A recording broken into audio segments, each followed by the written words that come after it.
المرسلين سيدنا ونبينا وحبيبنا وقدوتنا ومولانا محمد صلى الله عليه وسلم. Assalamu alaikum wa rahmatullahi ta'ala wa barakatuh. Respected brothers and sisters in Islam, first we thank Allah subhanahu wa ta'ala for granting us the tawfiq and the ability to perform our Maghrib Salah wal Jama'ah, alhamdulillah. We make dua, Allah subhanahu wa ta'ala accept our Salah wal Jama'ah. Allah subhanahu wa ta'ala grant us sincerity and istiqamah in our worship to Allah subhanahu wa ta'ala. Ameen Rabbil Alameen. Last week we mentioned through a hadith of Rasul sallallahu alaihi wasallam, Ibn Suyuti rahimahullah.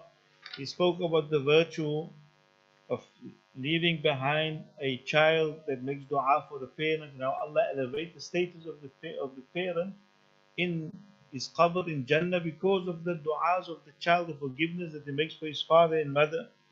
And he mentioned a few things a person does that he will continue to gain the reward by Allah subhanahu wa ta'ala after even he has left this dunya.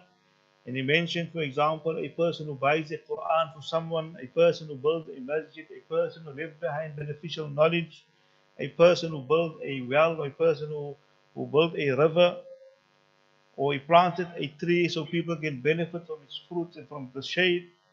And that person, says Rasul sallallahu alaihi wasallam, that person will continue to get the reward in his grave when he is left behind these things.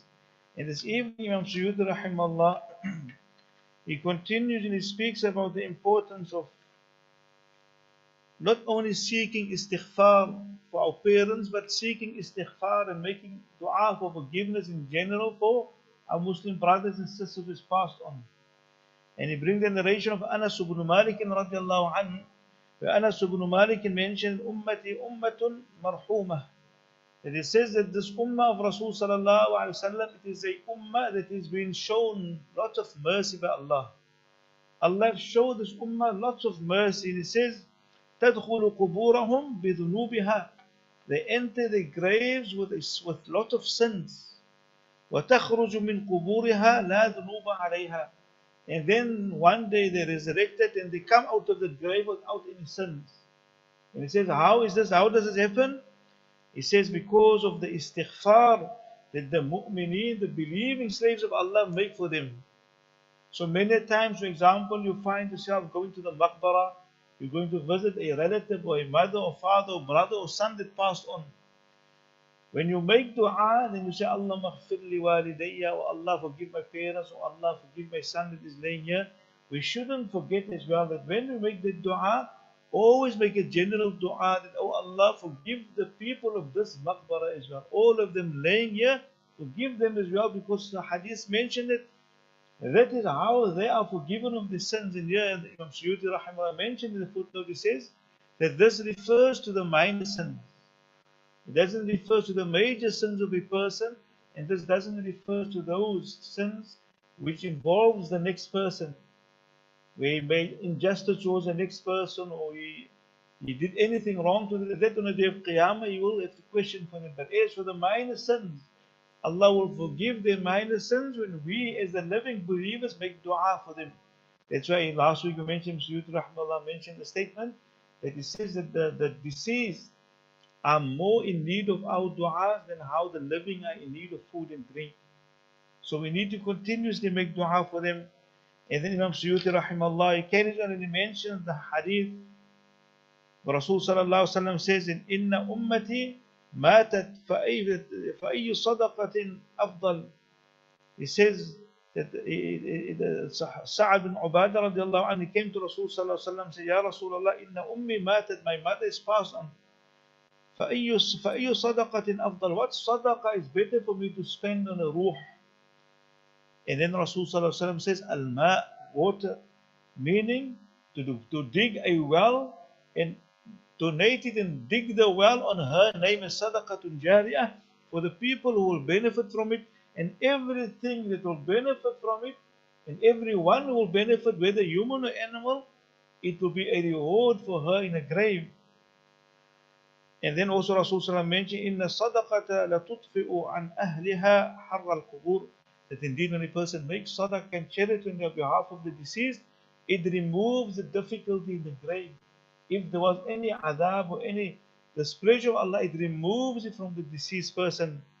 And Again, the Rasul sallallahu alaihi wasallam speaks about, Tabrani narrates that Anas ibn Malik says, I heard Rasul sallallahu alaihi wasallam saying, "Ma min ahli baytin yamutu minhu mayyitun."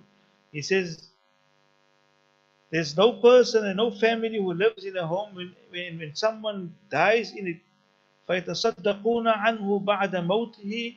And someone, for example, in your family, the father passes away, for example, and the father is buried in his grave. And then says Rasul sallallahu alaihi wasallam, فَيَتَصَدَّقُونَ عَنْهُ بَعْدَ مَوْتِهِ. Then the children of the family makes a sadaqah on behalf of him.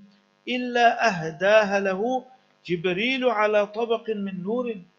It says that when that person gives a charity on behalf of the deceased, it is presented to that person a platter on a platter of nur, is given as a gift. ثم يقف على شفير القبر فيقول, and then the malak will stand on the edge of this grave and he will say that, Ya صاحب القبر, and oh, the inmate of this grave, هذه هدية أهداها إليك أهلك. This is a gift from your family, so take it. Imagine the deceased has been given a platter filled with nur, and this is a gift for you from your family. فَتَدْخُلُ عَلَيْهِ, and it will be given to him. فَيَفْرَحُ بِهَا وَيَسْتَبْشِرُ بِهَا. You will become so happy, says Rasul sallallahu alaihi wasallam. وَيَحْزَنُ جِيرَانُهُ الَّذِي لَا يُهْدَى إِلَيْهِمْ شَيْءٌ.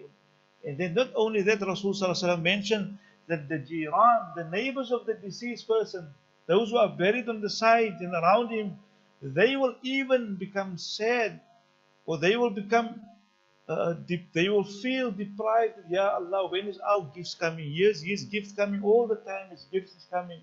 Where's our gifts? So that's why, imagine if we go and visit the graves, we make it a habit. Don't ever forget to make dua for those around. We don't ever know.